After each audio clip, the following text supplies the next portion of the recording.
All right, my name is Jennifer Herring, and I'm going to talk to you a little bit about sitting at work. Does anyone ever feel discomfort in their body when they're sitting all day working? Show of hands. Excellent, you come to the right place tonight. So, how do you think this guy feels? This is a little exaggerated, but do you think he might feel a little bit of neck pain, or a little bit of low back pain, or maybe some headaches? We can feel pain for a lot of different reasons. And one really obvious reason is when you have a traumatic event where, say, you are in a car accident or you slip on the ice, a sporting injury. But a lot of times pain and discomfort can come about in a more disguised way. Long-term postural habits and movement habits can add up over time and they can start causing a lot of discomfort. So this is how I messed up my wrist. I had a traumatic blow. I slipped on the ice. I fell on my wrist. But for a long time prior to that, I was working at the computer with a repetitive movement, and it made my ligaments a little bit lax, which created more space and instability in the wrist. So when I fell on the ice, then I had a much bigger injury than what I would have without that. This is just an example of how those two things can marry together, but you can have one or the other that causes discomfort in your body. This injury actually led me to this profession of osteopathy. I'm an osteopathic manual practitioner, which means I work with people's bodies. It's a manual form of treatment, and it works with all of the tissues of the body. So fascia, which is a connective tissue matrix, muscles, the joints, and it really brings it together so that the body can function better. It's all with the aim to help with better nerve supply and better circulation and to make your body a little bit more resilient to the stresses of life. So we're going to talk a little bit about how to sit and work more comfortably, and it's with an osteopathic perspective. So osteopathy has been around for a long time. It was first founded in the late 1800s by this man, Dr. Andrew Taylor Still. And in Kirksville, Missouri, so it's from the American Midwest. Its treatments and assessments are rooted in anatomy, physiology, and osteopathic principles. So principles are very common in many professions, and there are fundamental truths in how things work and guide you towards how you should work through things. A couple of osteopathic principles that we always work with is that the body is a unit. There's nothing modular in the body. Nothing works on its own without influence from other areas. For another example is that it has self-healing, self-protecting mechanisms. So if you give yourself a little cut on your finger and it bleeds a little bit, your body's going to send the things that it needs in order to heal that cut. But one big thing that we're going to talk about today is motion. And motion is life. You need all kinds of motion in your body. First immediate thought is, going for a run, playing with your kids, on your commute to work, moving forward and propelling your body. And this is done through your muscles and your joints, but we have a lot of inherent motion in our body too. And that's the breath coming in and out of the lungs, the circulation of the body, eating the food going through our digestive tract. And all of these things are important because it's what gives your body nutrition, oxygen, and gets rid of the bad stuff that we don't need anymore. So the opposite to motion is restriction, which is limited or altered motion in the body. And this can happen in any layer of the body, any kind of tissue, whether it's muscles or joints, and it can be really obvious or really subtle. So really obvious restriction is when you're driving and you can't turn your head to check your blind spot. Or you're twisting and you can twist one way much further than the other. Or you can lift your arms up and you can lift one way up to the sky and the other one only goes to your shoulder. But you can have really small restrictions in your body too, and this could be in your tissues, it could be in the small spinal joints or the rib cage. You might not realize that you have those restrictions unless someone's actually working on them.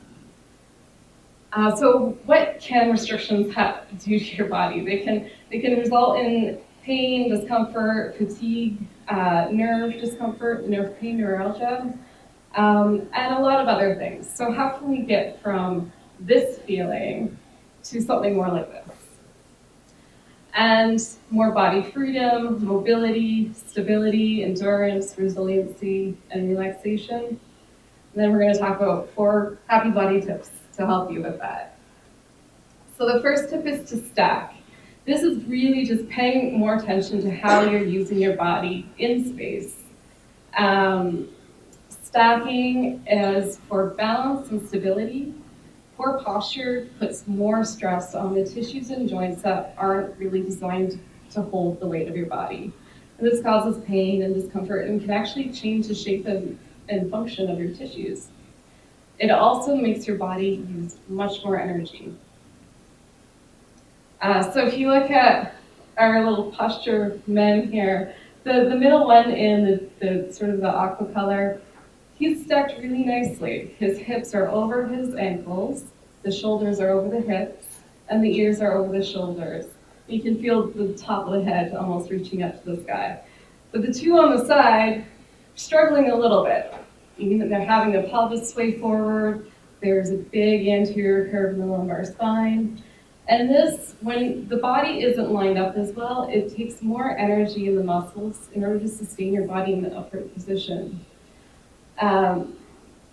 It's really about balancing the tissues around sort of a center line of gravity.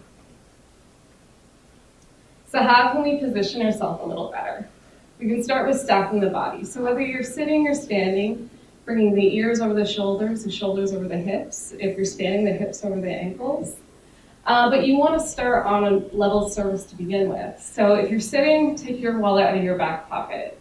If you're sitting, uncross your legs at the knees or the ankles.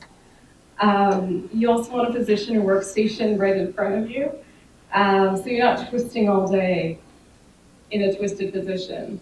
And you want to raise your monitor up so you're not slumping and hunching over into the screen. So your next tip is to move more. And this, whether you stand, sit, kneel, walk, run, juggle, you just want to be moving your tissues. You want to be moving them often. So the tissue that is used for movement is your skeletal muscles. They're what propels you forward.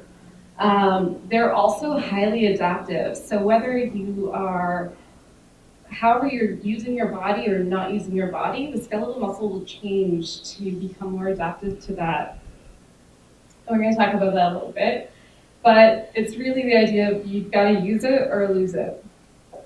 So a few ways that the muscles will change are overloading, underloading, overstretching, and understretching. We're going to talk a little bit more about overstretch and understretch. But we have to talk about the muscles to begin with. So each muscle is made up with a bunch of little muscle fibers, and each one muscle fiber is one long, skinny cell. And within those, you have a certain number of contractile units, and those are called sarcomeres. And these little units are the reason why your muscles actually contract. So there's a sarcomere up in the top corner there. With the sarcomeres, they have an optimal length to make the best contraction in the muscle.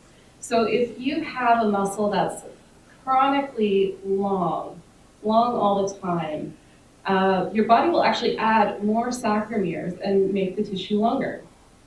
But same thing, if you have a muscle that's chronically short, the body will actually take sarcomeres out and it'll actually shorten the muscle tissue, which makes it harder for it to move. So if you look at these big muscles here, this is your iliopsoas muscle, and the psoas is the one that attaches to the lumbar spine at the bottom. These muscles are hip flexors, so you're going to use them if you're lifting your leg up, if you're bending your trunk over your leg. But if you're sitting all day, these are sitting in a short position, and they're very highly adaptable to becoming short muscles. This kind of musculature, if it becomes short when you stand up, you may start feeling it pull in your low back, causing some low back pain. So this is the reason why you want to get moving and use your tissues to their full advantage.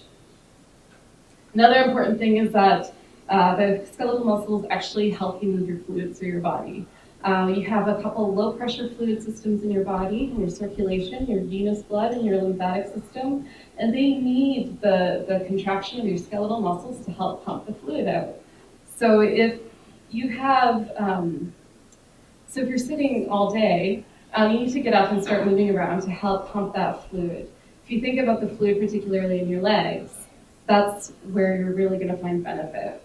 The high areas of drainage are behind your knees and in your groin, and these folds of your body you want to move so that you can help pump this fluid back into circulation. So a few tips on how to move better. Move and change your position before you start feeling discomfort. Keep walking, stretching during breaks, take walking or standing meetings just to mix it up a bit. Take the stairs instead of the elevator. And set a reminder on your phone or your Fitbit just to get up and move around if you have a trouble remembering. So tip number 3 is to breathe. So breathing or respiration is very important because we need oxygen. Oxygen is really important for our energy. It helps break down the food that we eat, and it's important for making energy on a cellular level. The organ that we use for breathing is our lungs, and below our lungs is the respiratory diaphragm, which is that domed muscle on the right-hand side there. This muscle is going to help pump the air into your lungs, but it also helps pump those low-pressure fluids as well. As you take a big inhale, the diaphragm descends, it comes lower in your body, and it helps increase the pressure in the abdomen, which squeezes the blood up. This is important because you want this blood coming back up in your body to re-nutrify and re-oxygenate and come back into your circulation. So a few tips on how to breathe better. The first biggest one is to take a few minutes a day and pay attention to your breath. Good thing to do before you go to bed or after your lunch break or if you're in a very stressful situation. A couple of things I like to suggest for helping you pay attention to is put a hand on your sternum or your breastbone and one on your abdomen just below your ribs. And when you take a big breath in, you'll feel your sternum rise and your tummy will come out as the diaphragm descends. As you exhale, your tummy will come in and your sternum will drop. You can also put your hands on the side of your ribcage and feel it expand laterally. And then the 4th tip is to maintain, because as Benjamin Franklin once said, it's an ounce of prevention is worth a pound of cure. So it's good to be preventative and tune up your body like you're going to tune up your car. Restrictions in the body can make your body work a little differently and actually can make you a little bit more susceptible to injury. So it's good to get those taken care of earlier than later. Improving your posture, movement, and breathing will help, but sometimes long-term restrictions will need a little bit of help from a professional. So how can you get started? You can come see me, and you can check out to see how you can gain more mobility in your body. Tonight, I have a perk for you if you book in for an initial treatment until the end of March. You'll get $30 off. Or check out Scott at the refreshment table. He has an iPad there where you can sign up to win a free initial treatment. That's my contact info. Thank you very much. Yes. So with all different manual therapies, the main difference is possibly techniques that they'll actually use to treat the body, but mostly in the approach and in treatment. Each modality treats in a different regard or a different way, and is mostly about sort of the philosophy and how they approach the body. Yes? What is the single most thing that you find when you have a problem that people that sit at their desk all day, mainly developers, present in your office? Usually low back, hip type things. Okay. Yeah. So when anything's going to go, that's the first indicator, probably. That and neck is often also just looking at the computer and having the head tilt forward. But oftentimes the low back and hips with sitting funny, crossed legs, jutting onto one hip. as I cross my legs.